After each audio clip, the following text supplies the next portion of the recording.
Eh, Recuerdan que estuvimos hablando en las sesiones pasadas tanto de Sumeria, Babilonia,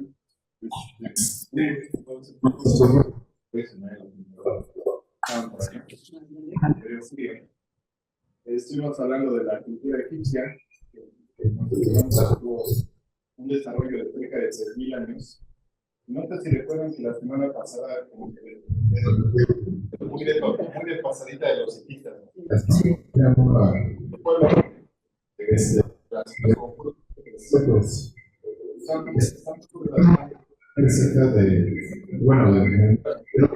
y los hititas se asentaban en la zona que actualmente es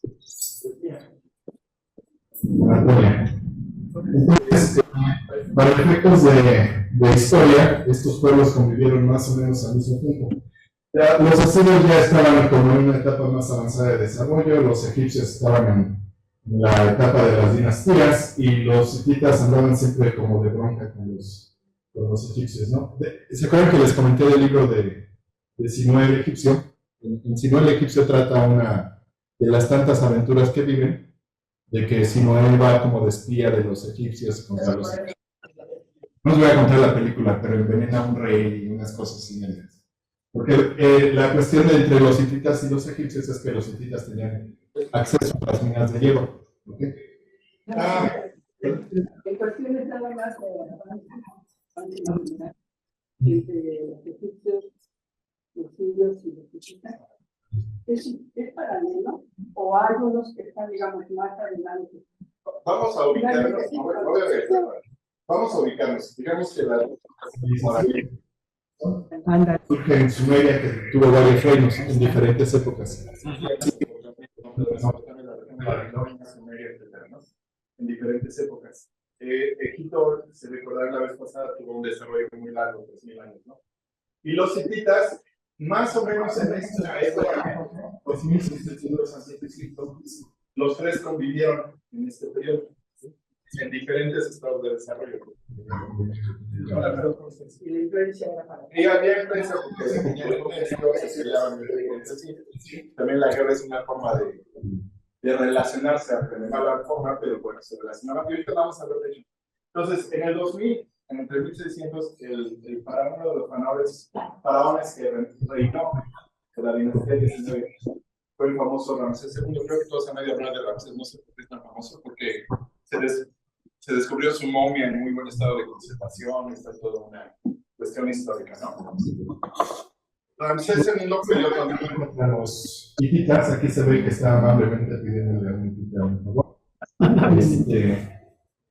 Pero al final, vemos que tiene un pueblo del norte de lo que es Europa, entre Europa y lo que actualmente es Turquía. Básicamente era un pueblo guerrero. Fueron como que pusieron en auge los carros de guerra. Aquí hay una imagen muy bonita que está bien. Vamos a ubicarnos en esa época. La gente, más bien los pueblos, tendrían a hacer guerras cada ratito por algunas cuestiones comerciales o de dominio, de productos, por lo que fuera, ¿no? Pero los hititas fueron los que empezaron a hacer la guerra con carros de guerra y tenían una relación muy cercana con los caballos. Eran un pueblo eminentemente ecuestre. Aquí tenemos unas figuras de terracota. Estamos hablando de 2100, 1650 de Cristo. Nos puede parecer como de cierta forma primitiva. Pero estamos hablando de que hay diferentes estados de desarrollo en las diferentes culturas. En 2600 ya estaban hechas desde así. Las pirámides de Egipto, por ejemplo, ¿no? No se escucha, yo creo que es igual. Una relación muy estrecha con los caballos, ¿no? Siempre se esta cuestión. Si se fijan en estas culturas de hierro, la de bronce, pero no, pues son como de la bestia, sino del hombre con la bestia, ¿no? Hay como un personaje de cariño, y evidentemente los caballos les servían para la guerra. Pero, bueno, esto es lo que quiero que vean. Habíamos hablado de que había las relaciones culturales con los bienes, etc. Y entonces, estas figuras hititas, ¿se acuerdan que la semana pasada vimos que en Egipto y en Sumeria había lo que los podemos llamar estudios, y que los hititas a través de estas relaciones también hacían sus que son estos animales mitológicos con cuerpo de león, alados y con cara humana, ¿no? Estos son otros animales mitológicos, son los que se llaman los grifos. ¿Han oído hablar de los grifos? También les dicen quimeras. Grifos o quimeras. Grifos es como el término en griego. Pero aquí como en México me suena medio raro grifos, ¿no? Sí, no, pues, más bien mota. Más bien los grifos como el tema original. Pero bueno. Entonces, una cuestión. Los caballos.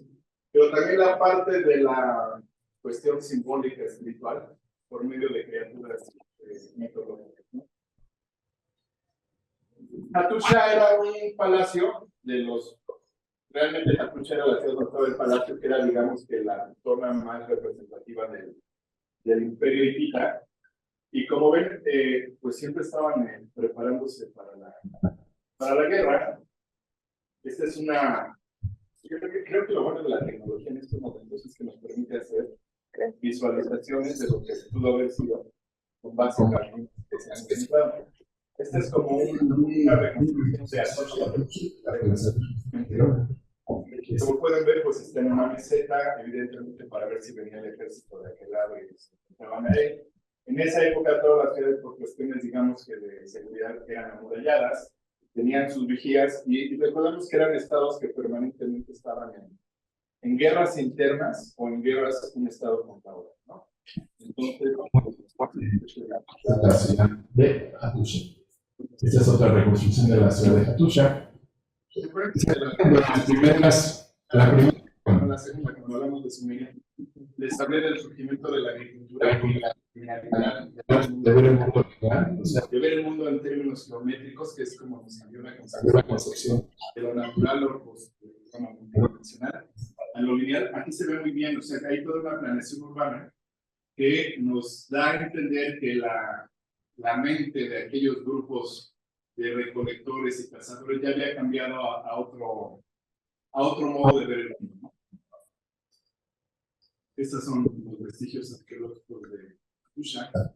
Como ven, son como murallas enormes, como cosas enormes de estructuras que están como muy dañadas.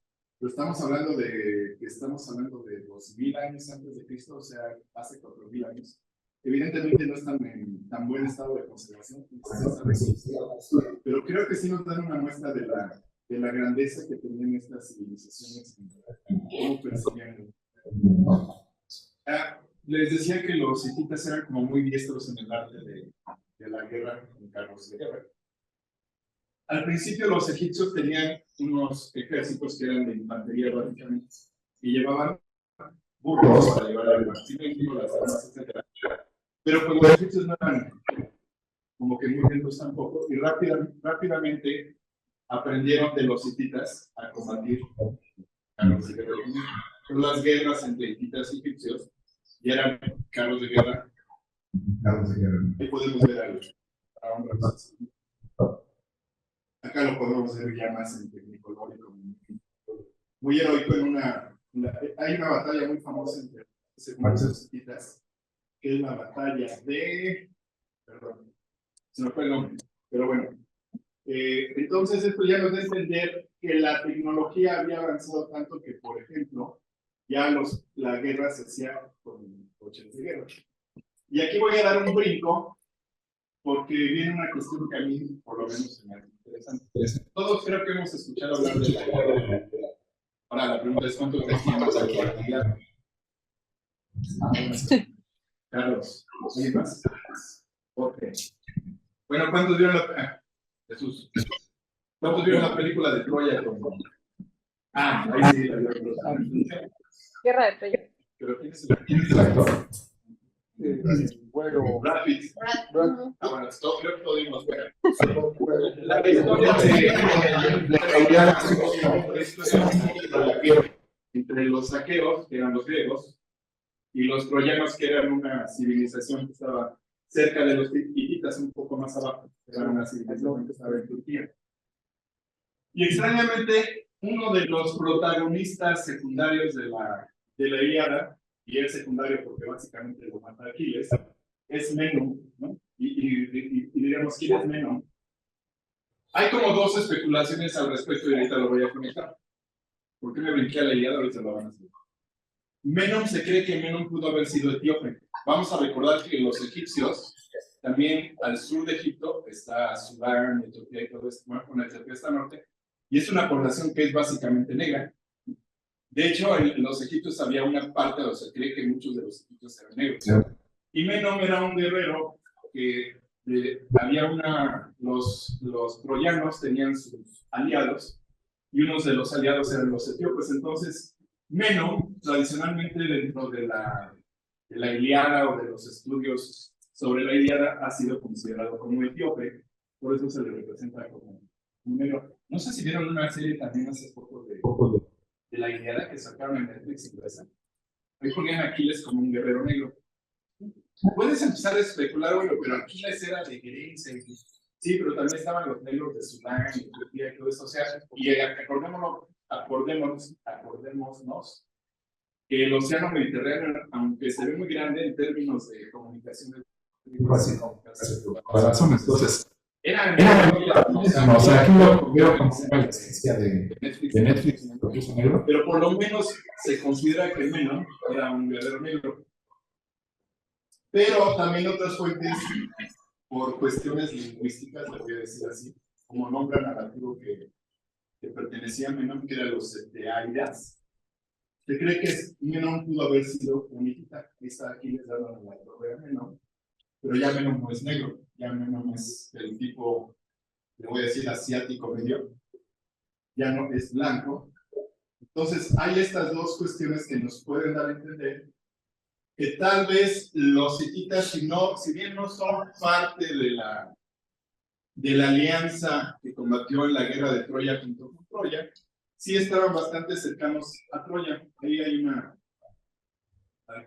ciudad que se llama Wilusa. En algunos documentos históricos hititas se menciona Wilusa, que probablemente por cuestiones lingüísticas, Wilusa corresponda a Ilios, que es también como se llamaba Troya.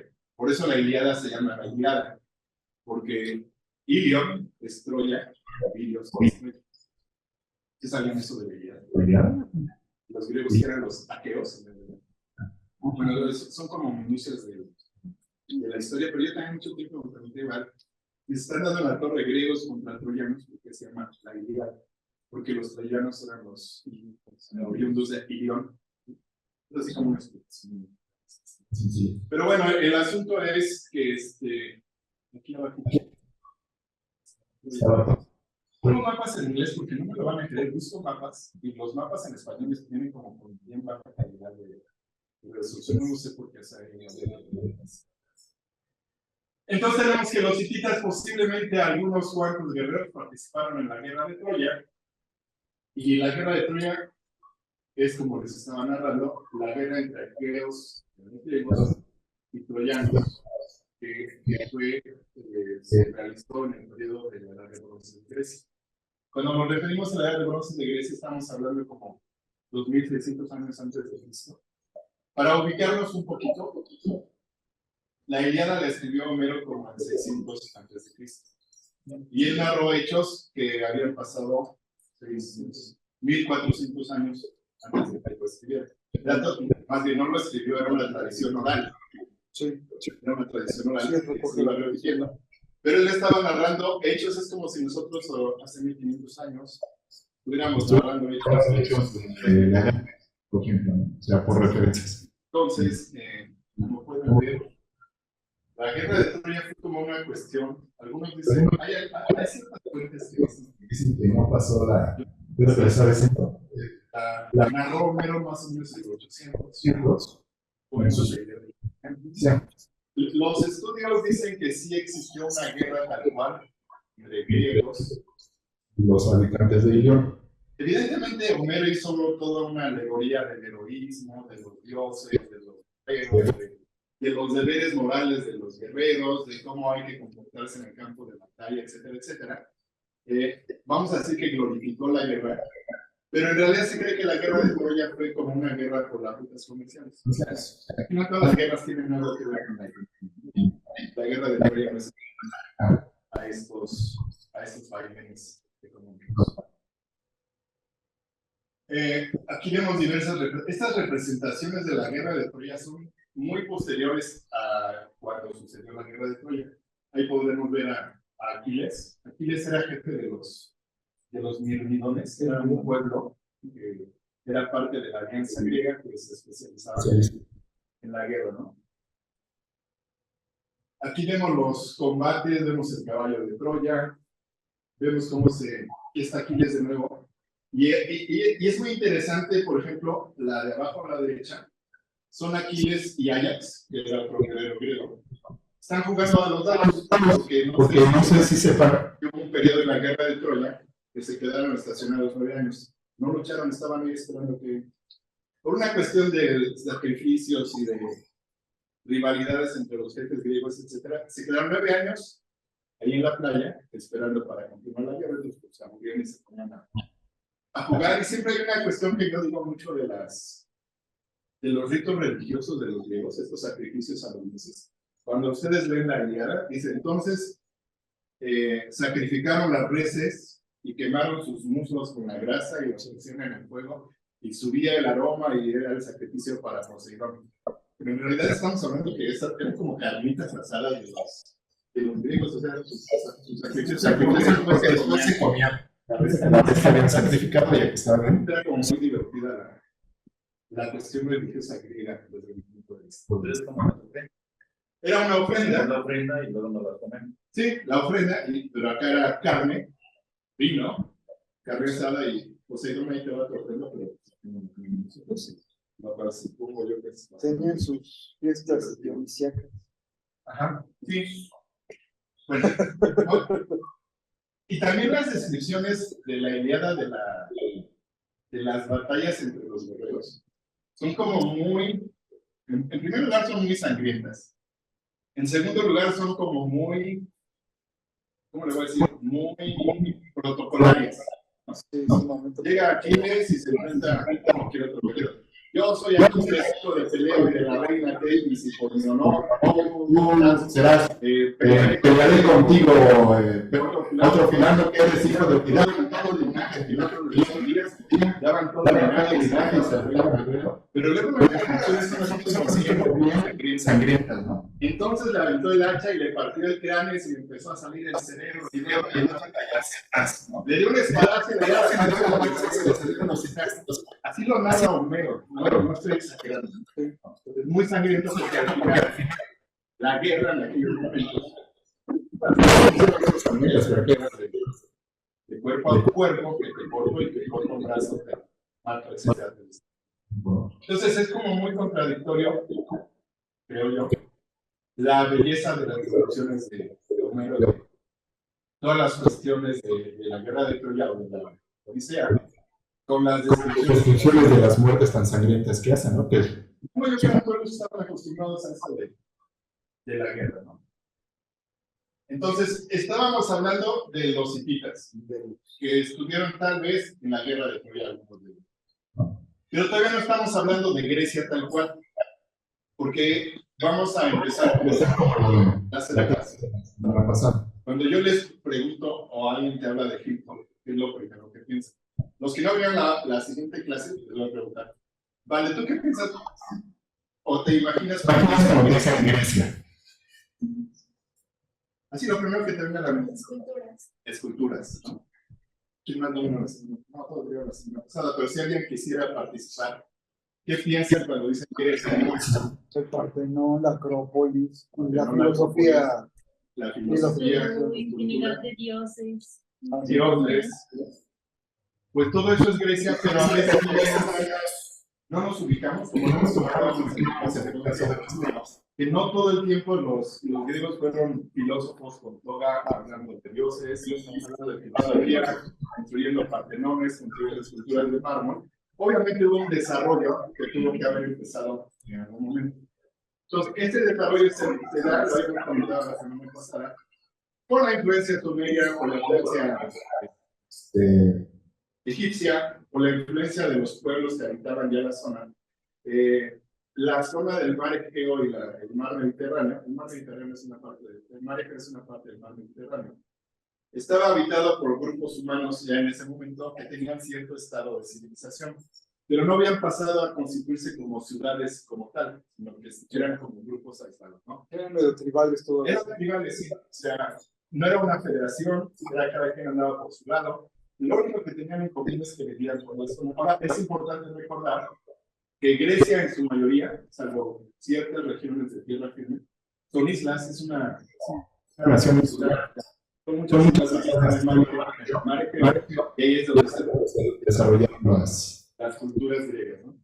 Entonces vamos a hablar un poquito de cómo fue el desarrollo de las primeras civilizaciones que se dieron en Grecia, antes de que existiera Grecia como tal. Una de las primeras, o la más temprana que tenemos, es la cultura cicládica. Tenemos las islas Cíclades, como te decía. Grecia es una nación insular. Para que nos ubiquemos un poco, ahí arriba está Atenas, que es la zona que se conoce como el Peloponeso. Y todo esto son infinidad de islas. Aquí está el mar Egeo. Y entonces, bueno, una de las primeras civilizaciones que conocemos como antecesoras de la cultura griega es la cultura cicládica, entre el 3000 y 2000 a.C. Si nos ubicamos, estamos en la época en egipcio de las dinastías de los faraones, ¿no?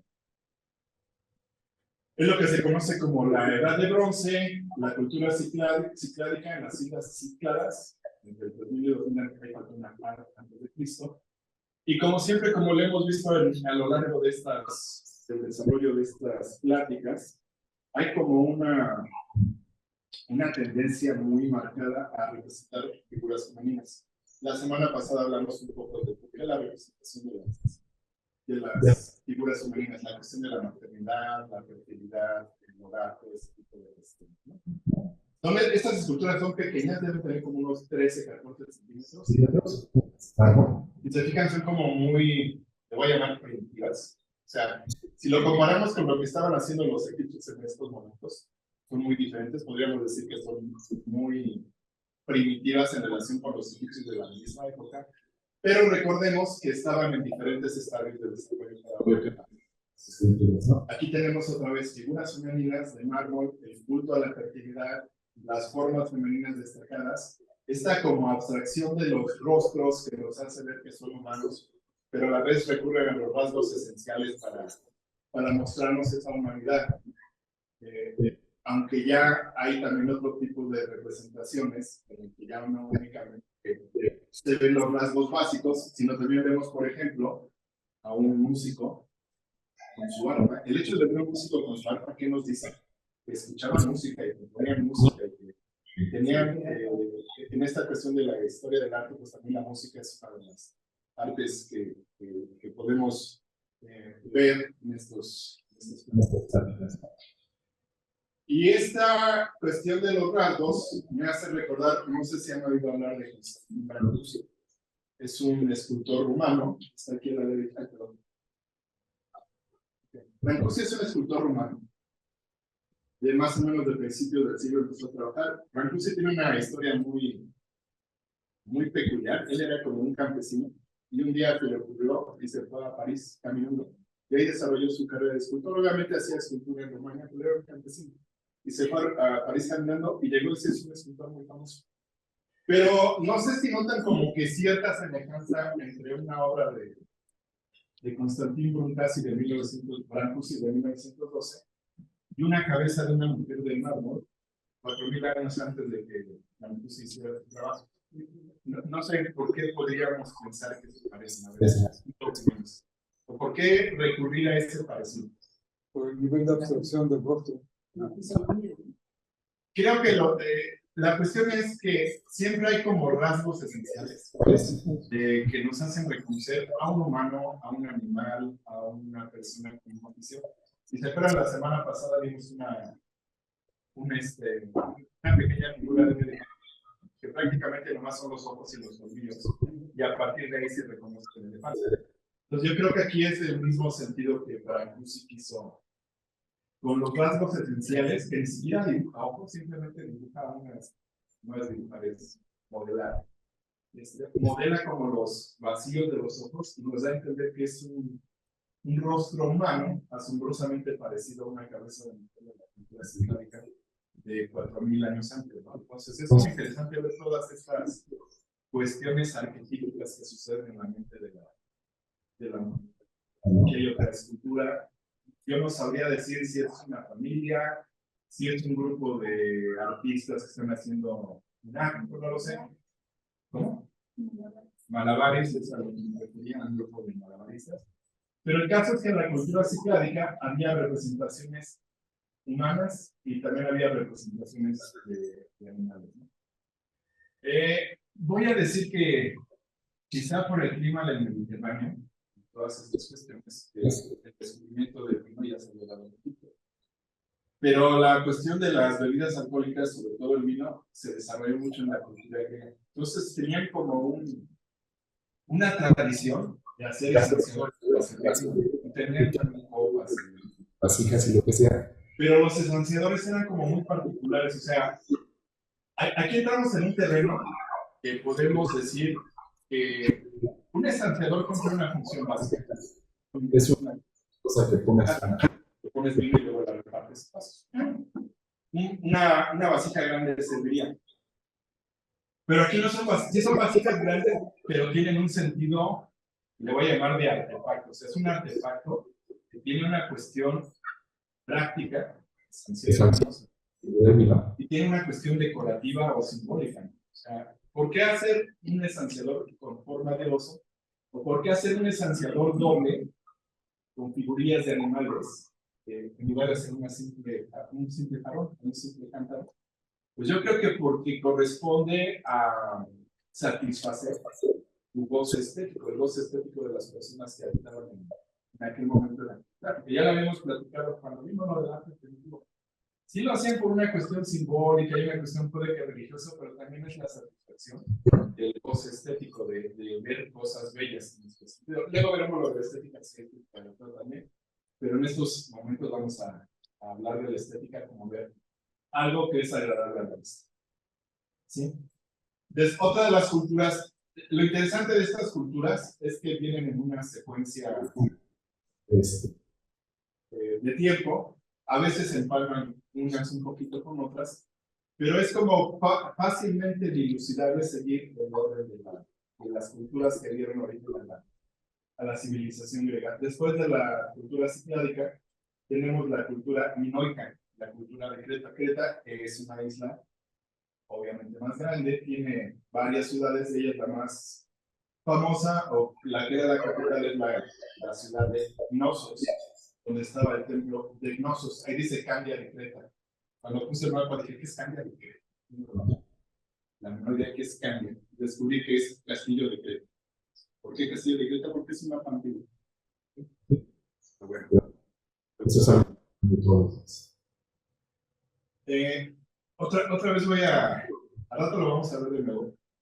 En el libro de Sinué, el egipcio, es una novela. La novia o interés romántico de Sinué, una muchacha de Creta. Y él la describe cuando va a Creta, pues que salta a todos. En Creta tenían celebraciones. El toro era como el animal totémico de Creta, era un animal muy importante. Tenían este tipo de celebraciones donde jugaban con los toros, saltaban por encima de los toros, los lidiaban en cierta forma.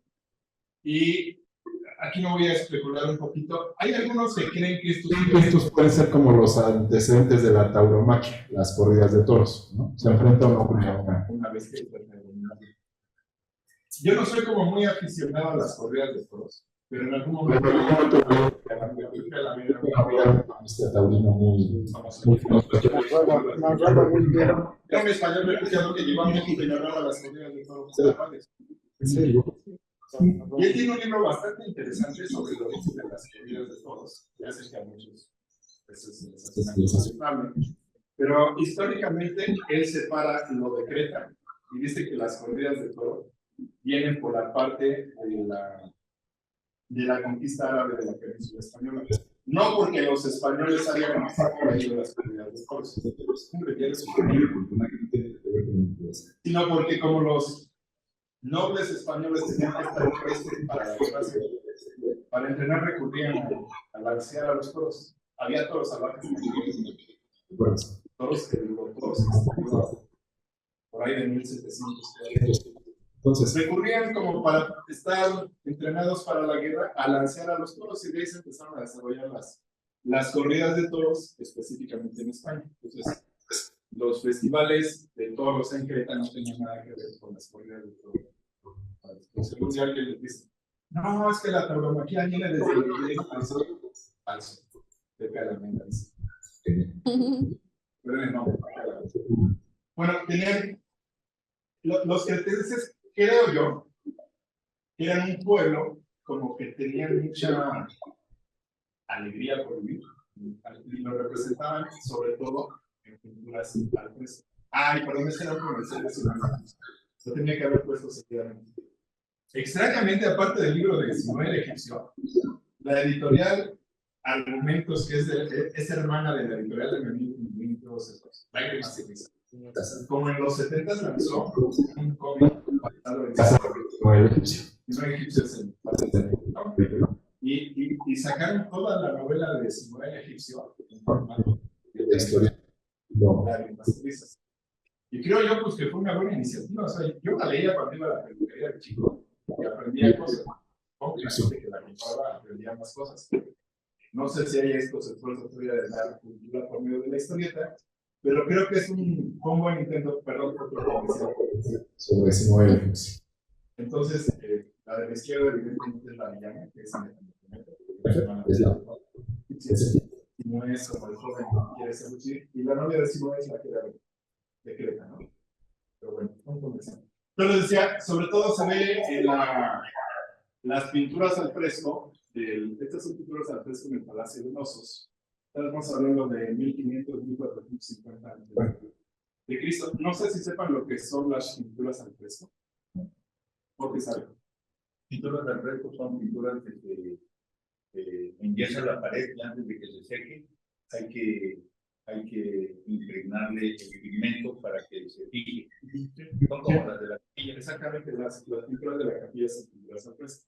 Se hace un aplanado, pintan sobre el aplanado fresco, y cuando se seca el aplanado, los pigmentos, el trazo, queda integrado a la construcción y hace como una capa de color en sí misma, ¿no? O sea que no está pintada, está fijada en el proceso. Que bueno, son los frescos del Palacio de Knossos. Como pueden ver, siempre imaginamos como palacios, las ruinas griegas, lo que tú decías, las esculturas griegas, como todo en blanco y negro, ¿no? que nos hemos pero no, podemos ver que es muy vívido, ¿no? Esta es una reconstrucción del Palacio de Knossos.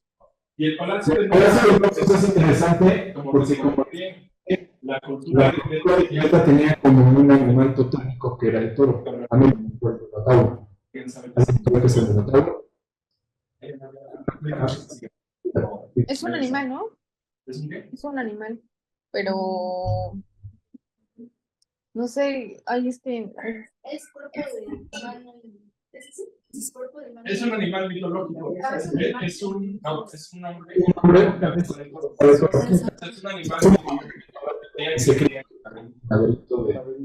de Creta, pero ahorita vamos a esta parte de la vida. Pues parecido, muy parecido a eso. Sí. Bueno, en estos frescos del Palacio podemos dar una idea de cómo era la vida en Creta. Evidentemente de las clases dirigentes, ¿no? O sea, no creo que el pueblo de Creta estuviera maquillado, las mujeres estuvieron maquilladas, pero bueno, nos damos una idea porque recordamos que eran pueblos que la nobleza dominaba. Y evidentemente los nobles vivían palacios. Pero lo interesante aquí es ver cómo estos frescos nos reflejan la vida cotidiana, los festivales con toros, las nobles en la corte, las danzas. O sea, pueden ver que hay como una cierta influencia en este tipo de las posiciones de las vigas, posiciones de los pies. etcétera, nos dan a entender que había todavía intercambios culturales muy fuertes entre las naciones ¿no? la naturaleza. Estos son delfines. Este es un grifo también, es otro animal que tengo visto hace ratito. Este también es un fresco en el Palacio de Gnosos. La vida marina, les estaba diciendo que todas estas son básicamente ciudades insulares o ciudades que están en las costas. Y por ejemplo, la decoración de los faroles en este caso es un pulpo, ¿no? Que a veces no se fijas, y de decorar todo el jarrón para hacer un objeto bello, un objeto utilitario, lo convierten en un objeto con una belleza estética. Aquí seguimos con la cultura minoica, creta, y que quería que vieran estas ruinas, que son del Palacio de Gnosos. También quería que vieran esta planta del Palacio de Gnosos. Si se fijan, al centro hay una... Aquí lo dice. La zona donde hacían los espectáculos de todos. Y si se fijan, todo el palacio en sí es como muy complicada la planta. Evidentemente se le fueron añadiendo habitaciones, se le fueron haciendo más. Pero creo que de aquí viene la leyenda esta del Minotauro. Si esto lo conjuntamos, que tenían un animal sagrado que era el toro, en el palacio de Gnosos era el laberinto. Entonces finalmente llegamos al laberinto del Minotauro. Ahora están escuchando esa leyenda. El laberinto del Minotauro era un laberinto donde habitaba el Minotauro. El Minotauro se alimentaba de carne humana. Cada cierto tiempo, de hecho, se la toma el Minotauro. pero entonces, lo que es una leyenda, pues tiene su origen en algún tipo de construcción y en algunos arquetipos o técnicos de todo se hablaba en Creta, por ejemplo. Este es otro esanciador. O sea, y es lo que les digo. ¿Por qué hacer un esanciador con estas características tan lujosas? Que tenía un poder adquisitivo que eran los nobles de Creta. Y el segundo asunto era por la cuestión del placer estético. Aquí está como es el número un diagrama que encontré de cómo funcionaba el esanciador. Tenía la parte para que entrara el vino y para que saliera el vino por el hocico de todo. Entonces eran artefactos que tenían una función práctica, que eran bellos y que originalmente también se habían utilizado en México más o menos por la misma época. Y aquí hay representaciones del Minotauro, más o menos de esa época. Podemos ver. Como yo que tener cabeza de un monstruo. Es una cuestión como de sufres, ¿no? O sea, un monstruo. Yo no sé si ustedes alcancen a ver en esta escultura de mármol. Yo creo que el Minotauro no era un ser feliz, ¿no? Está como supremo. El hecho de ser un fenómeno de circo, o un fenómeno de alguna forma, yo podría creer que está basado en alguna persona que pues hace que seas, en este caso,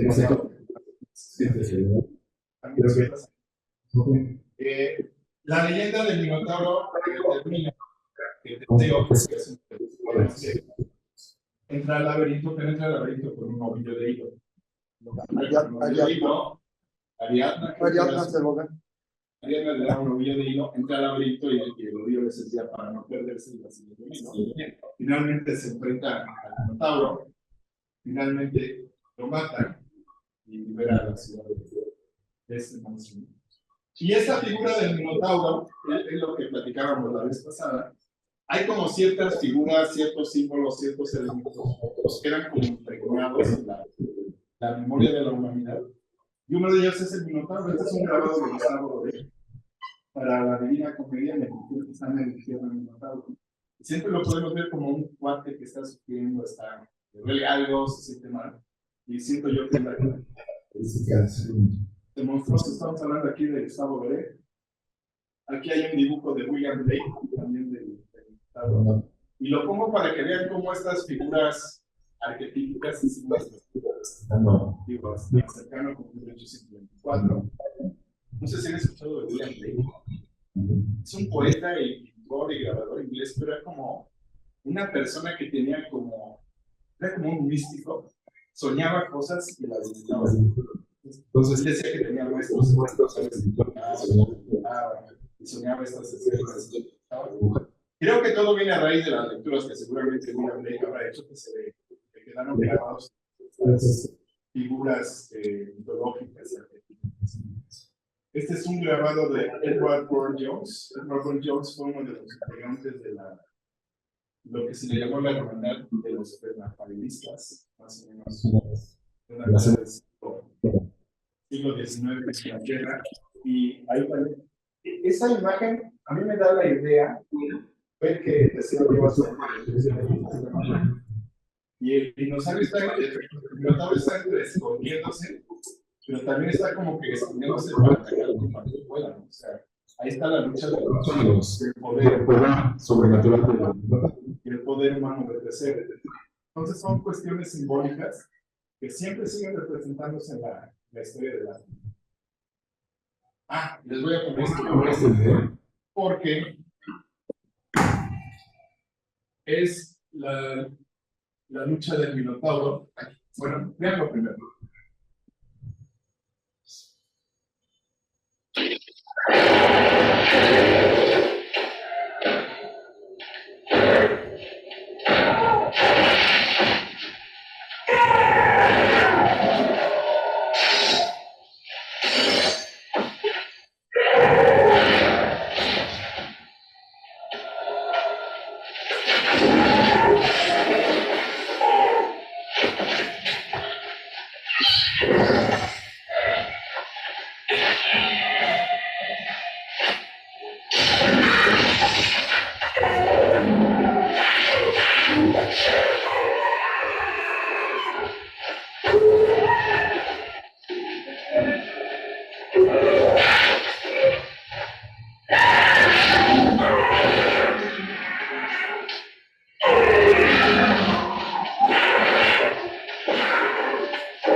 Puse este video por dos razones.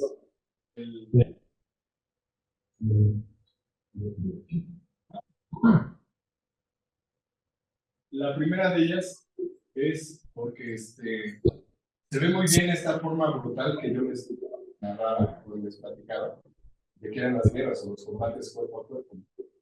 En este caso es de una película inglesa de 1981 que se llama Los bandidos del tiempo. Es una historia de fantasía. Es de un niño que viaja por el tiempo ayudado por los bandidos del tiempo. Es un grupo de enanos que controlan el espacio y el tiempo del universo. Se hacen amigos y lo mandan a diversas épocas históricas. Entonces, en esta cae con Agamenón, que era uno de los reyes griegos que participó en la guerra de Troya. Aunque Agamenón históricamente no corresponde a Creta, para efectos de la no salió aquí porque ya era muy larga la escena, pero Agamenón es Champón, cuando se quita la máscara. Cantón le cae un niño del cielo, etc. Y sigue el desarrollo de la historia fantástica. Pero lo que les quería mostrar era el concepto de toro y el concepto de la lucha cuerpo a cuerpo griega, o sea, que era brutal darse fracasos, destriparse, partir del cráneo, etc. Pero bueno, fue un clip que se me hizo interesante de ponerles. Claro, una cosa es que Teseo es ateniense. Y entonces Creta en ese tiempo era el poder, era la ciudad más importante, el estado más consolidado, la ciudad más consolidada, más que Atenas. Y entonces le imponen, Creta le había impuesto a Atenas que cada año tenía que mandarle a 12 personas, 12 jóvenes, mujeres y varones, para que entraran al laberinto y se los comiera el toro. ¿Sí? Y entonces, por eso aparecen los huesos ahí tirados, ¿no? Sí. Pero entonces Teseo es un hijo adoptivo del rey de Atenas, y él llega y es toda una historia, ¿no? Porque entonces él se propone para ir como cautivo a Creta, y tiene ya el objetivo de matar al Minotauro. Matando al Minotauro, regresar a Atenas, pero si su barco traía, ¿cómo se llama? Velas negras, es que ya había muerto, y si traía velas blancas, era de que estaba vivo. Y su padre lo ve, que viene con las velas negras, y su padre se mata. Y como entonces se mata el rey, pues él se convierte en rey. Pero al mismo tiempo se había robado a la hija mayor del rey de Creta. Ajá, y entonces, pero como a esa se la lleva y luego regresa, porque la entregó, la mató, ¿no? Y entonse ahora se roba se trae, pues, no se la roba, sino la pide, y se trae a la segunda hija para hacer la alianza entre Creta y Atenas. Y la reina, bueno, esta muchacha es la que va a matar al hijo de Teseo. Y ¿vale? Venganza por lo anterior. En venganza. Además, porque es la diosa. ¿Sí? Entonces ella dice, entonces voy sobre ese hijo, y entonces vamos a hacer toda una tragedia, pues, ¿no? Muchísimo más elaborado. Y es lo que platicamos, por ejemplo, la semana pasada de la tragedia de y creo que estas representaciones sobre leyendas y mitologías griegas sobre las tragedias telenovelescas es lo que hace interesante la mitología griega. No sucede solo que un dios llegó a esto. No, el dios tuvo un hijo porque tuvo que ver con una humana, y el hijo se quería vengar de este, fue a matar a la otra, etc. O sea, eran unas telenovelas en el sentido humano. Yo creo que por eso también nos llegan tanto ese tipo de tragedias o de mitología, porque son humanos finalmente los que son los protagonistas. Y si a esto nos vamos, los dioses griegos son los dioses más humanos de todos. Los dioses, por ejemplo, en la Ilíada, está combatiendo a Aquiles y lo están venciendo a X. Entonces, como su madre era la diosa Tetis, le dice a Atena, oye, debe ser el paro, amigo. Y va a Atena y hace el paro, se lo lleva y lo necesita en un lugar a salvo. Interviene. Y la duración de la guerra de Troya, mitológicamente, también se debe a la mitología entre los mismos dioses griegos y otros dioses le iban a los griegos, por ejemplo. Y esta cuestión humana también tiene que ver con cuestiones muy carnales. Por ejemplo, Zeus le gustaba una muchacha y tenía un hijo con ella. O sea, bajaba del monte Olimpo en su forma humana, tenía el hijo con la muchacha. Ella se quería vengar de la muchacha, pues empezaba otra retaíla de bajas pasiones. Yo creo que eso es lo interesante de los dioses griegos, que si bien habitaban en el Olimpo y eran sagrados, eran tan humanos como para bajar a convivir con los humanos bajo otras formas o con su misma forma. Podían adoptar la forma de un río, podían adoptar la forma de un cisne, como en el caso de Leda con el cisne, podían adoptar la forma de una lluvia de oro, o sea, muchas cuestiones. Yo con Europa, toro blanco, la Zeus. Entonces, esta cuestión de los dioses, aunque suene paradójico, yo creo que es interesante la mitología, que posteriormente vamos a hablar de una representación. Pero siguiendo con Creta, como decía Jorge, los cretenses desarrollaron sistemas de escritura. Uno de ellos es el disco de Phaistos, tiene signos de escritura, y era tan avanzada lo que plasma el disco de que hasta la fecha no se ha podido decir. Nadie sabe qué quiere decir el disco de Phaistos. Tenían otros dos alfabetos, el alfabeto lineal A y el alfabeto lineal B. El alfabeto lineal B es como un precedente del alfabeto B. Pero a lo que voy es que, aunque estamos hablando de la edad de bronce, los cretenses eran tan adelantados que tenían una mitología, un arte, un idioma, una escritura y un alfabeto propios. Entonces, para que ¿te acuerdas que los egipcios escribían los cretenses escribían con esos símbolos y a veces no se les duele cuál era la palabra, qué representaban los símbolos? Dentro de la cultura minoica, lo que hemos hablado siempre hay esta relación entre las culturas. La diosa de las serpientes es una de estas culturas. Pero tiene que ver también con representaciones de Ishtar, que es una diosa de la cultura sumeria, y que está en las partes arriba y abajo de la derecha, ¿no? y ambas deidades, una es de Asiria y de Sumeria, y otra es de Creta, son mujeres que tienen Las manos, por ejemplo, ¿no? bueno, como toda cultura o toda civilización, hay periodos de glorificación y decadencia. La decadencia no implica que desaparezca, Simplemente como que pasan a perder protagonismo, ¿no? la cultura cretense siguió, pero su sucesora fue la cultura de Micenas. Después un poco más para acá. Estamos hablando de 1700, 1050 a.C. Y la cultura de Micenas tiene como característica también el hacer referencia a estos héroes de la antigüedad griega. Cuando hablamos de antigüedad griega entre los griegos, vamos a suponer que la guerra de Troya, no tengo el dato exacto, sucedió en el 2000 a.C. Y estas representaciones eran 500 años después. Es como si estuviéramos haciendo ahorita representaciones de 1400 y cacho, o sea, que cuando estaban las culturas de los. Las conocemos, pero como por referencias, nadie vivió esa época, hay crónicas, etc. Entonces, los griegos hacían una representación de las culturas que los habían precedido. Y lo interesante de esta cultura micénica, algunas de las cosas que han encontrado son las máscaras mortuorias, de diversos personajes, son máscaras de oro, se abren la forma tan delicada que tienen de trabajar el oro.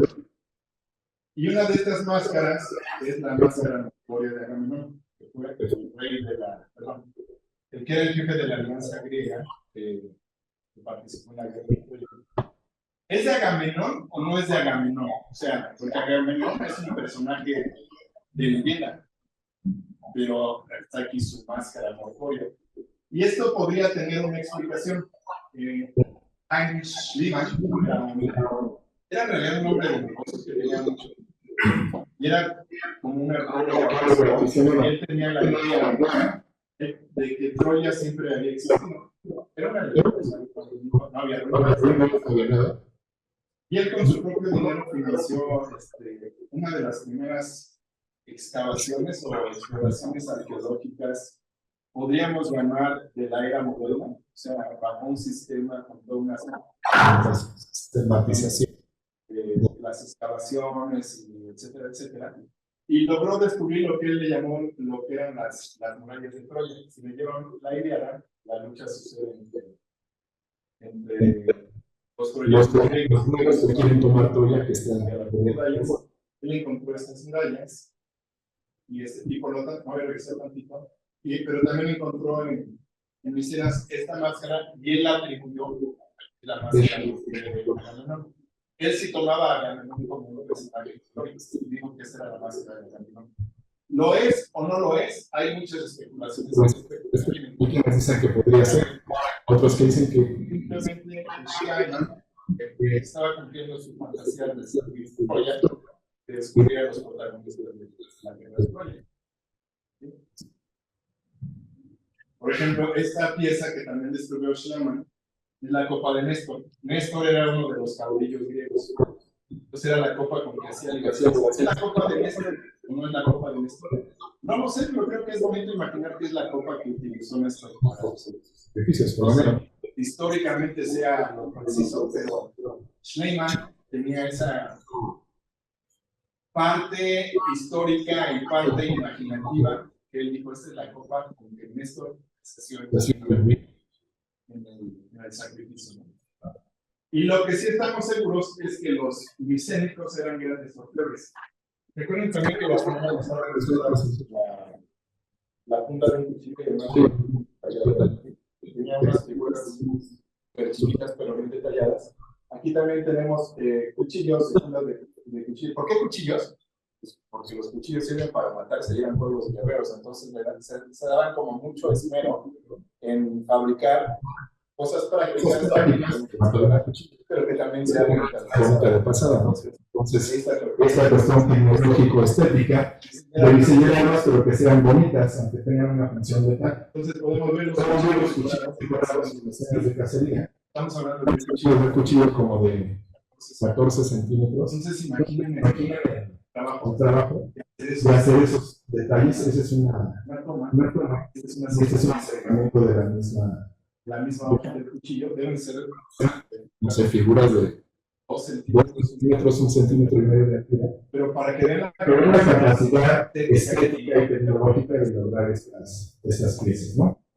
en mis cenas También había representaciones, como siempre, de la fertilidad. y se fijan Y se fijan que las piezas de barro son como más primitivas. Hay este tipo de contraste con las Civilizaciones de origen de la cultura griega, de repente como, no lo voy a llamar retroceso, son otros estilos que de repente, si comparamos esto con sabemos que los hicieron los mismos, ¿no? recordemos que son técnicas diferentes, son medios diferentes, son funciones diferentes. Algunas de ellas eran esculturas votivas, otras eran esculturas mortuorias, etc. Entonces, pues dependiendo de cada objeto es la característica, dependiendo de las características de cada objeto, es la función, y de acuerdo a la función, es la forma de ser. Aquí también se manejaba la cuestión marina, recordemos que los griegos eran una nación. Y se fueron que hacer Tuvimos un decreto que tenía el mismo motivo también entonces, la máscara de Agamenón, vemos una diadema de oro. O sea, eran pueblos que tenían una cuestión de tecnología de trabajo de los metales muy avanzada. Aquí hacían pinturas murales también, tienen como reminiscencias de las pinturas egipcias, esta forma de poner, por ejemplo, los pies de perfil y los rostros de perfil y los ojos un poco de frente, nos hacen recordar a la cultura egipcia. Y después de la cultura micénica hubo un periodo como de decadencia, que se le llamó la época oscura, la edad oscura. Y con esto de decadencia voy a decir que las grandes civilizaciones que habían existido previa a esta se fueron diluyendo. No desaparecieron, pero fueron perdiendo influencia. ¿Por qué? Guerra, las culturas micénicas que venían del norte de Grecia se fueron adueñando de la península, crisis agrícolas y finalmente muchas ciudades se fueron abandonadas, se destruyeron los palacios. Pero es interesante ver cómo va cambiando de acuerdo a la cultura de concebir las cosas. Por ejemplo, este centauro es el centauro de Cali, y es un centauro de cerámica que está como en cierta forma decorado con grecas que podríamos llamar geométricas. Y lo que nos muestra es un ser mitológico que eran los centauros. Pero de una forma que a mí me parece se hace como, ¿cómo decir? Vampírica. Soy medio o sea, no quiero, pero era la forma que tal vez representaban ese periodo oscuro por el que estaban viviendo. Ahora, ¿qué es un periodo oscuro realmente? No sé si te lo dije, se lo dije en una clase. A veces se considera la Edad Media como un periodo oscuro, pero en realidad lo consideran porque lo comparan con el Renacimiento, de ver de otra forma las cuestiones artísticas. Pero la Edad Media tuvo unas cuestiones artísticas que no fueron nada oscuras tampoco. A lo que voy es, depende del punto de vista que se quiere al oscuro. del Renacimiento, es decir, de la Edad Oscuro. Los griegos de la época clásica decían, el periodo oscuro Antes de nosotros, hace 500.000. pero para nada es un periodo oscuro en cuanto a la creatividad y en cuanto al desarrollo. Por ejemplo, en el periodo oscuro se dio el comienzo del alfabeto fenicio. No sé si han hablado de los fenicios.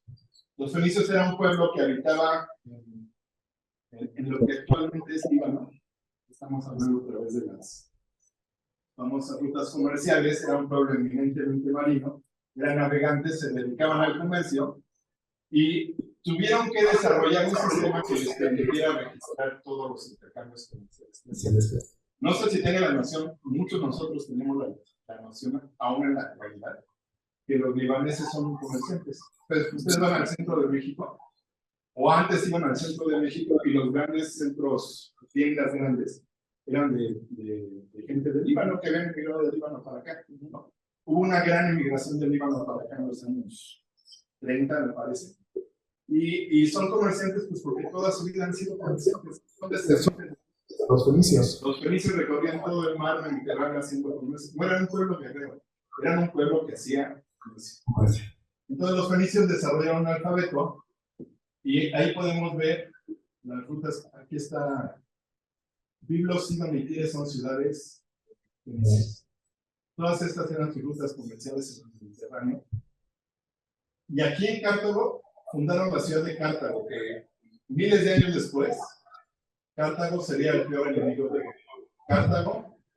Se aventó a Aníbal la hazaña de cruzar por aquí y por acá y caerle por el norte a Roma con elefantes. O sea, imaginen lo que es aventarse desde el norte de África con un ejército con elefantes, cruzar los Alpes más o menos por aquí y caerle a las espaldas.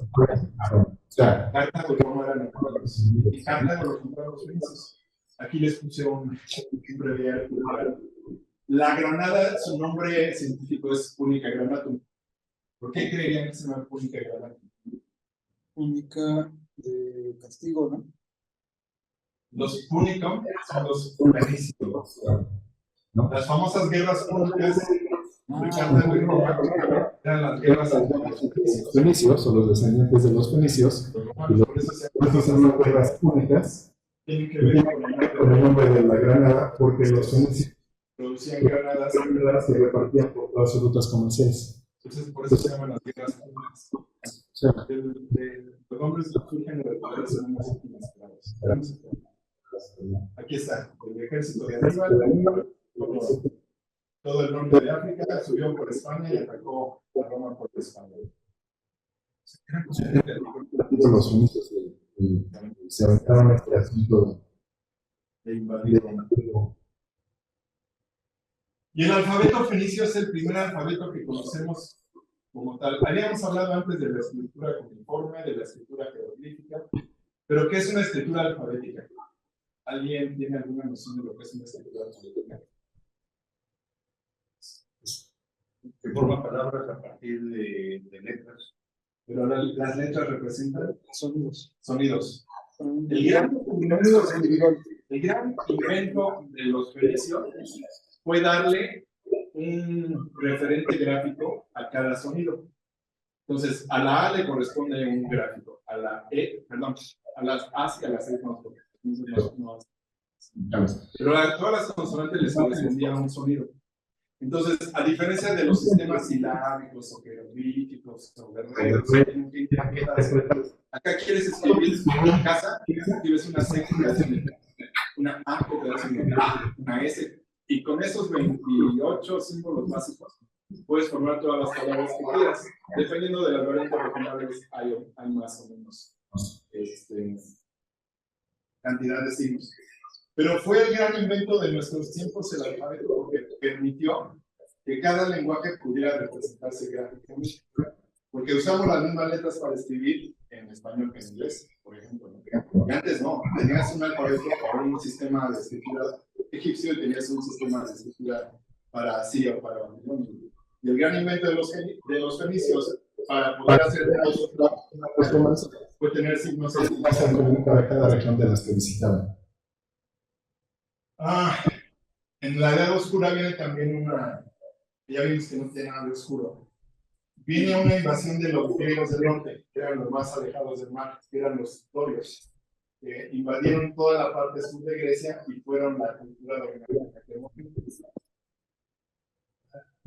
Acá vemos otra escultura de origen dorio, que es un centauro. Habíamos visto el centauro acá desde el Tiki. Es un centauro que tiene completamente el cuerpo de caballo y el torso de humano. Es Nosferatu. ¿Te parece? Aparece en Nosferatu, justo Nosferatu es es una representación de La primera película de Drácula. exactamente igual. Silente. Sí tiene así como un aire medio. Sí, sí, está. Bueno. Y en cambio aquí el centauro es como un nombre que tiene añadido por la espalda. parte del frente del hombre. Es O sea, son diferentes representaciones de seres mitológicos.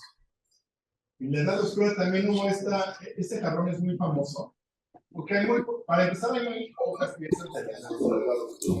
Las que hay representan muy bien el momento. Y este jarrón tiene el jarrón de Kirchberg, que es del coleccionista que lo compró, de representar una procesión mortuoria. Viven arriba al centro, está la persona muerta y la que van a hacer los ritos funerarios, y las personas que acompañan al cuerpo, el desfile, las personas, los carros de guerra, etc. Entonces nos da a entender cómo era esa edad oscura en aquel momento en Grecia, posteriormente a las primeras civilizaciones que van a ser propiamente inglesas. También en esta época es cuando se hacen todas las representaciones de la guerra de Troya. También decían Allante, por cierto. Eran las representaciones de las leyendas de las que se habían 500 años. Y lo mismo que les comentaba hace rato del Minotauro. La lucha de Aquiles y Héctor también ha sido un tema que ha permeado y que sigue vigente en la cuestión de la representación del arte. Aquí hay un cuadro del siglo XVIII de Aquiles. La gran tragedia, digamos, de la lucha entre Héctor y Aquiles es que esta cuestión de la honorabilidad de las diversas facciones que peleaban hacían que una vez que mataras a tu rival, le tenías que rendir honores, o por lo menos dejar que su pueblo le rendiera honores. Entonces le hacían ¿cómo se llama cuando la pira funeraria, lo quemaban y ya se iba honorablemente. Pero aquí les tenía acabado de ahí porque había matado a Patroclo, que era su padre, que lo mató y lo amarró a su carruaje. Lo estuvo arrastrando durante varios días alrededor de como signo del desprecio que se sentía correcto, porque había matado a Patroclo. Y no es sino hasta que esta sí la conocí, es Brad Pitt, pero bueno, a lo que voy es que esta representación sigue siendo esta película del 2004 y esta historia le sigue interesando a todos de la guerra de Troya. Entonces, por cierto, la escena de la batalla está muy bien. Entonces, no es sino hasta que Príamo, el rey de Troya, va con Aquiles y le dice: oye, por favor, entrégame el cadáver de mi hijo que te quiero recibir honores. Y hacen ahí unos sacrificios, unos juegos, etc. Y finalmente Aquiles le entrega el cadáver de Príamo para que pueda ser incinerado con honores. Esta es otra de estas historias de Homero. Es Odisea. Odisea era otro rey de la generación griega. Y la Odisea básicamente narra el viaje de regreso de Odisea. Y les doy muchas aventuras. Una de las mejores que tenían que pasar por el canto de las sirenas que hechizaba a los hombres. Odiseo a su reguero les pone los tribus para que ellos siguieran remando. Y Odiseo los va guiando, pero lo amarran para que no se vaya con las sirenas. Extrañamente, las sirenas no son como las sirenas que conocemos nosotros. O sea, las sirenas en la cultura griega no son mujeres con cola de pescado. No, son como unos animales alados con cara de mujer.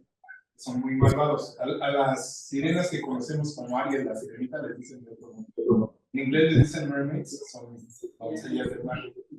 Y entonces hay sirenas, pero las sirenas son estos animales alados que querían hechizar a Odiseo.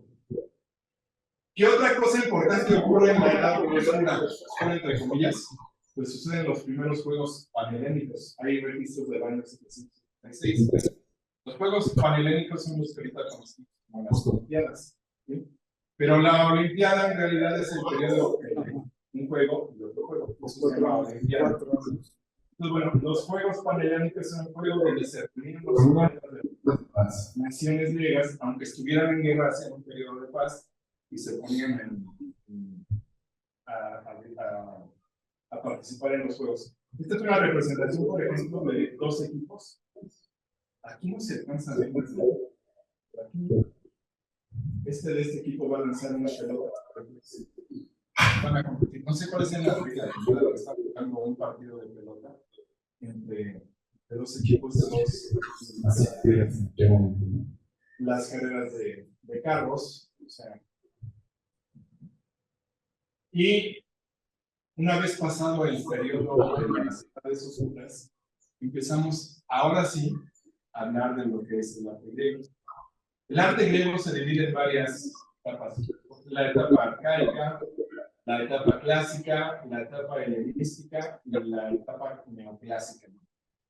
Para efectos de esta presentación, vamos a llegar ahorita a el arte arcaico griego. ¿Qué sucede con el arte arcaico griego? Para empezar, empiezan a desarrollar la escultura eslavana, que tenía la escultura cuando hablaban de Grecia. Pero ya no es una escultura rígida como la egipcia. Se creen que las esculturas egipcias están asestadas de sentados en su trono y están así muy rígidos. Si se fijan en la escultura griega, ya había el hecho, por ejemplo, adelantar un pie, como representarlo caminando. En términos de escultura, el hecho de representar el movimiento del pie, el movimiento de la rodilla, era ya un avance en términos de tecnología de la escultura, pero un avance también de concepto, lo que es una representación de ¿por qué? Porque los egipcios tenían la costumbre de representar a los humanos como idealmente querían. Se representa Había como unas reglas. ¿Se acuerdan de la escultura del funcionario con su esposa? su hijita. La esposa y la hijita son mucho más chicas. ¿Por qué? Porque el funcionario era importante. Entonces, era lo simbólico del funcionario. Aquí ya no se trata de representar, aunque se represente una deidad, se representa como un ser humano. ¿Y qué hacen los seres humanos? Los seres humanos no están así todo el tiempo. Los seres humanos caminan, se mueven. Lo que les decía, esto de ir adelantando las piernas, esto es muy importante, de darle expresión al rostro. O sea, el hecho de ponerles sonrisas o expresiones en el rostro a los. Estas figuras que son masculinas, llaman puros, son de la época arcaica, tenían su contraparte femenina. Pero el hecho de darles expresividad a los rostros era una revolución artística en aquel momento que venían de la egipcia. La escultura era el objeto simbólico. La escultura griega es un humano. Esa es una gran diferencia que sucede entre una y otra forma de representar escultura económica. Esta es la contraparte femenina de los juros. Si se fijan, los juros siempre van desnudos y las cores siempre van vestidas. ¿Por qué? No lo sé, supongo que había algún tipo de cuestión simbólica o cuestión de censurar, no sé con certeza. Pero bueno, observen aquí. Observen, por ejemplo, otra vez estamos hablando de la sonrisa, de la expresión de los ojos, aunque fuera de una forma arcaica, es decir, no es tan certera en su representación realista del rostro. Si es como una forma de cambiar por completo lo que entendíamos en la escultura. Este quiebre de espalda, el hecho de que la cadera salga un poco y la cintura se vaya un poco hacia el otro lado, también es un indicador de que la gente se está moviendo. Estaban buscando el movimiento en aquel momento los escultores griegos de la época arcaica. Quiebre del movimiento, la posición de los pies. Y extrañamente, esto que comentaba Valentina, de que si imaginamos las esculturas de mármol blanco, pues resulta que muchas de las esculturas de mármol estaban pintadas, estaban cromadas, eran multicolores. nos puede parecer así como que, ¿qué onda? Porque es una pintura, perdón, una escultura de mármol bellísima para ponerle pigmento arriba y pintarla con estos colores tan brillantes, pero a veces nos olvidamos de que el mundo es de colores, ¿no? Es como cuando vemos una película de Pedro Infante de Los Tres García, la vemos en blanco y negro, y no nos imaginamos Imaginamos que los tres recién en realidad eran planos de color ahí en San Francisco, pues sí, me parece que sucede la película, ¿no? Pero bueno, esta es la escultura que se pintó. Y esta es una copia en yeso que se pintó como pudo haber sido su estado original en aquel momento. Aquí esta es la escultura original que se encontró, con los vestigios de color que tenía la escultura. Y esta es una representación de lo que pudo haber sido el color aplicado en la escultura de mármol. Pero aparte de los puros y core, que eran las jóvenes, los griegos arcaicos, estamos hablando más o menos de 600 años, tienen representaciones de escenas de la vida real. Este es el Moscóporos, que también se le llama el hombre que carga un becerro. Está cargando un becerro, no sabemos si está llevando un sacrificio, no sabemos si es un agricultor que lo está llevando porque está muy pequeño el becerro. Lo que sabemos es que hay una representación humana de movimiento, aunque no están las piernas, se ve que la persona va caminando. Se ve, por ejemplo, la cola del becerro colgando, se ve cómo va abrazado el humano sosteniendo al becerro.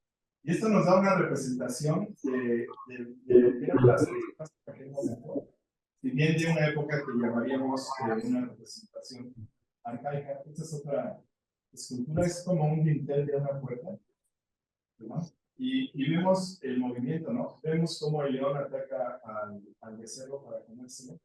Y esto nos indica que los griegos de aquel periodo arcaico, que le llamamos arcaico, estaban buscando otras formas de expresarse que no fueran con las sumerias, o las hititas, o de cualquier otro, o las cretenses, o las minoicas, sino que estaban en la búsqueda de una cuestión artística que fuera incluso o estuviera presente en objetos cotidianos que a veces estaban en guerra, como los cascos de bronce.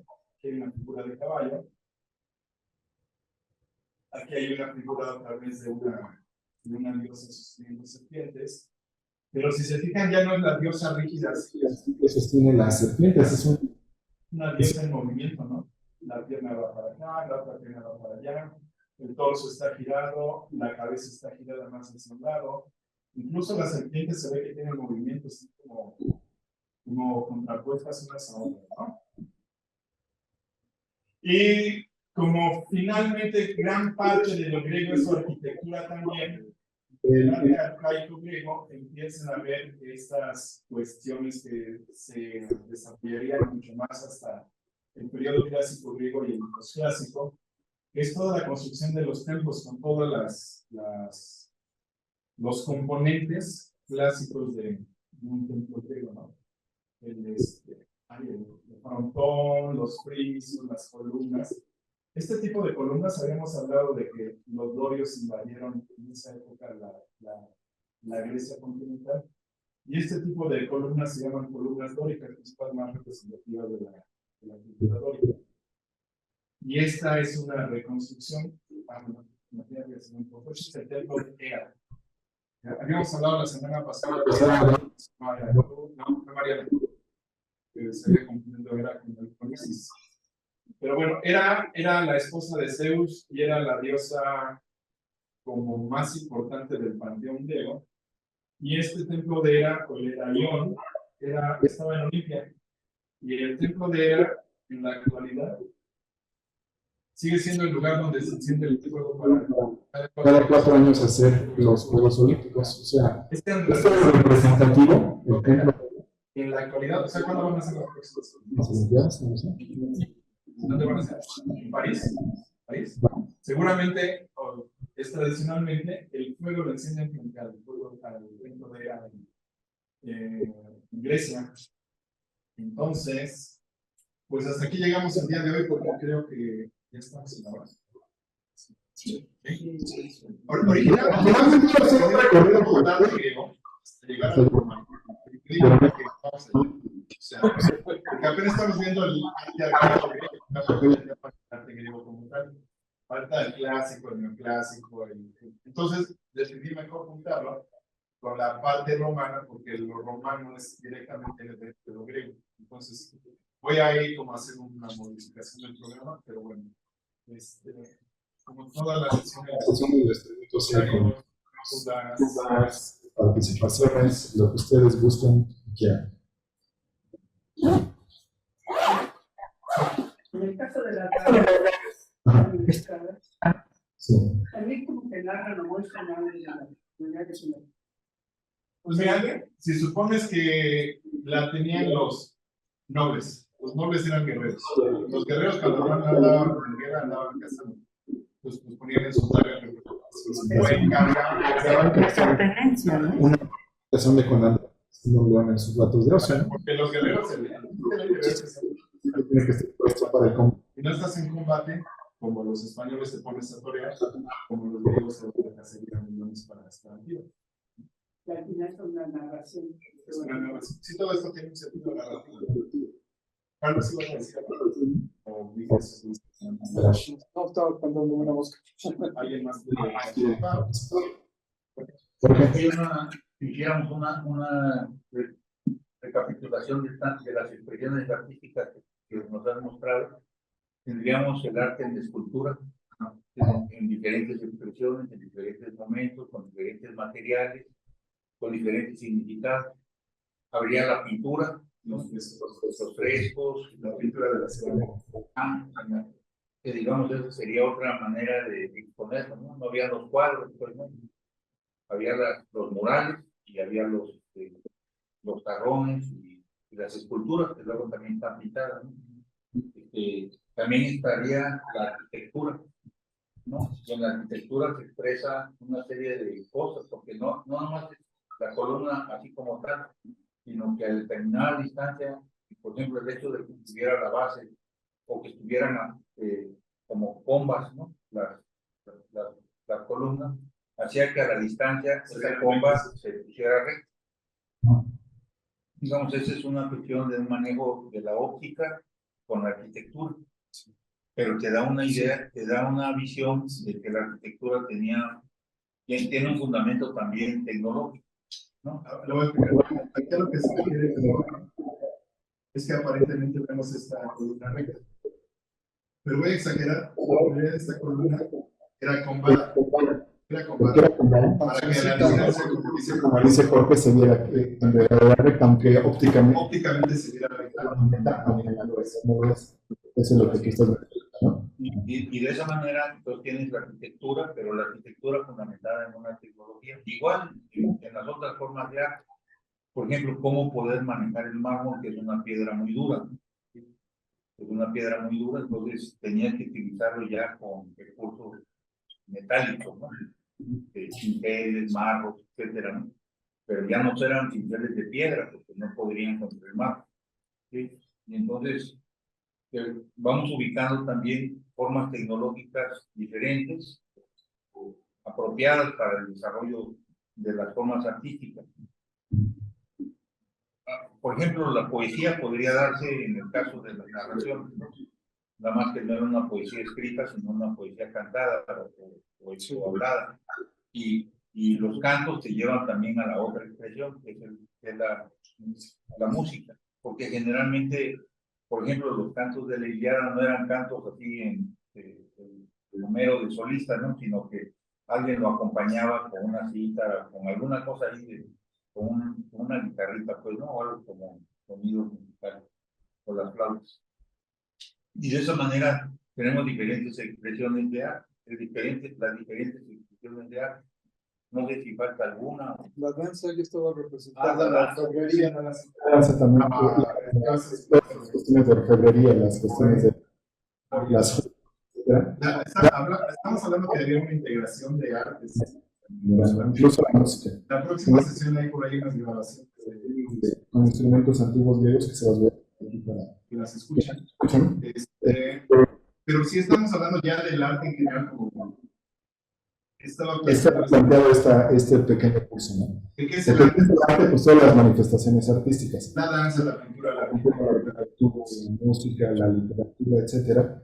A veces, como nos vamos más por el Nos falta representativo, ¿sí? pero por ejemplo, en todas estas formas de los templos griegos, que tienen muchos Movimientos matemáticos. no sé, antes si han escuchado hablar de la sección áurea, el número 4.618, estaban aplicados dentro de la arquitectura, por ejemplo, la sección áurea. Está mejor desarrollado en templos posteriores de la época clásica. Por ejemplo. Pero todos estos conocimientos, estamos pensando que Pitágoras correspondía más o menos a estas edades. Pues Pitágoras ya había hecho sus experimentos cuando los empezaron a aplicar en la construcción, por ejemplo. O ya habían descubierto las leyes de óptica de que una línea curva a cierta distancia se ve recta. Y creo que siempre les hago mucho énfasis en estas cuestiones de lo tecnológico. ¿Por qué empezaron a hacer esculturas más elaboradas de barro? Que habían pasado de utilizar herramientas de bronce a herramientas de hierro. El hierro es más apto para trabajar. Por ejemplo, pero eso sería todavía un poquito, ¿no? Pero sí, el desarrollo tecnológico tiene que ver mucho con la cuestión artística, porque dependiendo de los medios que tienes, haces las obras que tú consideras en las que tú quieres. Las expresas. Sí. Y además ya había una cosa que yo, por ejemplo, le explico a alumnos, que la filosofía siempre es la última que llega en cada periodo histórico, ¿no? Les pregunto, ¿por qué la filosofía llegó hasta el siglo IV cuando ya había todo este desarrollo? Porque tendría que haber un desarrollo durísimo, tremendo, muy profundo culturalmente hablando, para que la mente humana reflexione sobre eso. Si no hay desarrollo cultural, artístico en todas, lo único que les faltaba era el cine y la fotografía. Habían desarrollado todo. Poesía, literatura, danza, ya había historia, escultura, pintura, en fin. Ya era todo. Lo único que les faltó a los griegos fue la fotografía y el cine. ¿Por qué? Porque se necesitaba una masa de desarrollo cultural tremenda para que la mente humana después empezara a reflexionar sobre ello. Si no hay ese desarrollo cultural, la mente humana no tiene objeto de estudio. Tiene objeto de estudio. Sí, y por ejemplo, o sea, los griegos desarrollaron la escritura. Pero todos los diálogos de Platón fueron orales. Después los transcribieron Aristóteles. Bueno, Sócrates lo transcribió Platón. Pero ellos hacían de hecho, para algunos filósofos el escribir era una forma de limitar la expresión oral. Para Sócrates decía que eso era pensamiento muerto. Para que el pensamiento estuviera vivo, tenía que estar en la mente y en las palabras de las personas. Y por eso le da énfasis al discurso y a la retórica. De hecho, la Ilíada y la Odisea, a los niños entre 7 y 9 años la tenían que repetir de memoria. Les digo a los alumnos, eso sí es memorizar, no las formulitas que ustedes aprenden aquí de matemáticas, no, eso sí era memorizar. Y lo hacían, además, y les facilitaba mucho, eso ya lo habían descubierto los griegos, el canto facilita la memorización, ¿no? Recordemos cuando aprendimos las tablas de multiplicar con una cancioncita, ¿no? Bueno, eso sí era memorizar de veras. Y por eso lo pudieron conservar. Y a pesar de que tenían un sistema de escritura desarrollado, se logra énfasis al oral, por ejemplo. Ha de haber sido bellísimo porque, bueno, eso era pura rima, pues. Ha de haber sido bellísimo, ¿no? Escuchar la dulzura de la voz de un niño cantando que el Peli de Aquiles, Ajax Telémaco y no sé qué. Bueno, aunque lo que tú nos decías eran muy descriptivos, como le sacaban todas las tripas, pero una de las virtudes que tiene el arte es que las cosas horribles no las hace asequibles. Sí las soportamos por medio de la poesía, la pintura o la escultura, según el caso. Entonces, aunque eran narraciones tremendas, imaginemos la dulzura de un niño, la voz dulce de un niño repitiendo, no, bueno, va a ser un espectáculo bellísimo, ¿no? O un conjunto de niños. Y se ven todas las escenas de la guerra de Troya. Están matando unos a otros, básicamente están traspasándose con lanzas, ¿no? Pero la representación de las formas, la geometría, la posición de los cuerpos. no desagradable. Sí, Eso cambia la perspectiva. No es como ver la foto en el alarma de aquí les acuchillé a ellos, ¿no? O sea, no es eso. O sea, es una forma de darle ese sentido estético a una cuestión. Humanizar algo que como de que un fulano mata a la es sencillo. Por eso quise poner esa Esa es la escena de la película. porque se ve que Los golpes sí se ven en la torre real, o sea, hasta que se a golpes se ve. explotaban los órganos internos. Pero bueno, este viernes no va a haber clase, ¿no? Porque se van a usar los están todos en orden. Entonces hasta el otro viernes nos vemos. ¿Sí? Y vamos a seguir hablando sobre eso. Porque extrañamente hay una cosa, o sea, Egipto es tan amplio el periodo, 3000 años, que puedes hablar y hablar y hablar, pero en realidad lo puedes reducir a ciertos puntos en común de todas las dinastías. De todos los estilos. Y si nos fijamos en Grecia, la parte como jugosa de Grecia, estamos hablando de 600 antes de Cristo a tal vez 200, o sea, es un periodo de 400 años. Y esos 400 años no pude acabar ni siquiera lo del arte arcaico, ¿no? Entonces, es como muy rico porque hay infinidad de esculturas, hay infinidad de música, hay infinidad de literatura, hay infinidad de templos, hay historias. No hemos hablado, por ejemplo, de Mitología, ¿no? De las representaciones. Por ahí vemos algo de la Ilíada y la Odisea, que no es tan mitológico, es un suceso que pasó, no en la proporción de lo que nos narra, pero dice que llegaron 20.000 barcos de los griegos, han de haber llegado 400, pero es cuestión de la literatura, de hacer redundancias y hacer exageraciones para representar tu punto de vista, ¿no? Pero a lo que voy es que no es de 600 años de arte griego.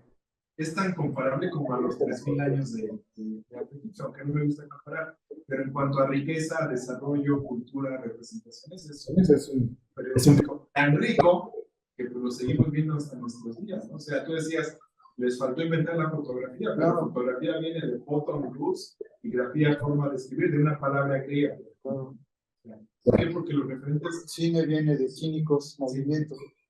Ya, tenemos ese proceso que nuestra vida es nuestro primo se llama nuestro primo se llama Aquiles, entonces. No, bueno. Bueno, así quedó la clase. Déjame completar una cosa. Claro. Cuando presentaste el primer mapa, los quitas, los sumerios y los egipcios, hablaste de que coincidían y no coincidían, ¿no? O sea, había coincidencias, pero también había diferencias en tiempos, etc. Y eso nos habla de una ley histórica que es el desarrollo desigual. No hay un proceso único, ¿sí? Sino cada pueblo, cada región, cada cultura, cada civilización camina por sus propios pies y logra arribar a diferentes cosas y en diferentes momentos. Y eso permite que los pueblos que tienen un desarrollo incipiente, no quiero decir atrasado, más incipiente contra otros que lo tienen más completo, puedan tener intercambios y nutrirse de las dos maneras, o sea, no solamente de los egipcios hacia los hititas, sino los hititas también les proporcionaron, por ejemplo, los carros de guerra y esas cosas. Y luego lo aprovecharon los egipcios para hacer los hititas con sus guerras. Y entonces uno puede decir que en ese sentido hay un desarrollo desigual, pero los desarrollos desiguales también nos llevan a los desarrollos combinados. Y de esa manera sí es posible comparar. Pero, o sea, comparar no en el sentido despectivo, decir este es el atrasado, este es el desarrollado, sino esta es la forma de esa manera y esta es la forma de esta manera. Y la otra cuestión que resulta ahí es que, por lo menos lo que me queda la idea, es de que a medida que vamos, continuando en el proceso de explicar el arte, se va haciendo más complicado. Sí, o sea, estábamos hablando de Egipto, 3000 Grecia, 600 años por ahí. Todo el desarrollo. Pero centramos en cuestiones del renacimiento, del arte moderno, del arte contemporáneo. Ya incluso la misma cantidad de masa reproducida. Hay pintores que en su vida hemos oído hablar, en nuestra vida hemos oído hablar de ellos y tuvieron un papel importante. Nunca se sabe de ellos porque no son como los grandes pintores que todos conocemos. Entonces, el cuadro ese que puse de Aquiles matando a Héctor, de un pintor del siglo XVII, casi nadie conoce a Gandalf. Es desconocido prácticamente, lo que no quiere decir que su trabajo vaya a ser fabuloso, pero no es conocido. En cambio, si conocemos a el autor del gusto en el sabemos quién es, vamos a descubrir. Pero hay tantos cientos de miles de pintores o de escultores que han pasado al desarrollo. Solamente destacan los que ni siquiera muy buenas, sino que son como muy famosos por alguna circunstancia determinada. Porque el que hizo el busto de Nefertiti tenía un taller de hacer bustos, pero tenía la capacidad de hacer un busto de Nefertiti, que por su calidad rebasó el tiempo y ahí está. Pero él era un fulano que se dedicaba a hacer bustos, pues, era su oficio hacer bustos. Pero bueno, les agradezco mucho su al contrario. Pasión. Gracias a ti.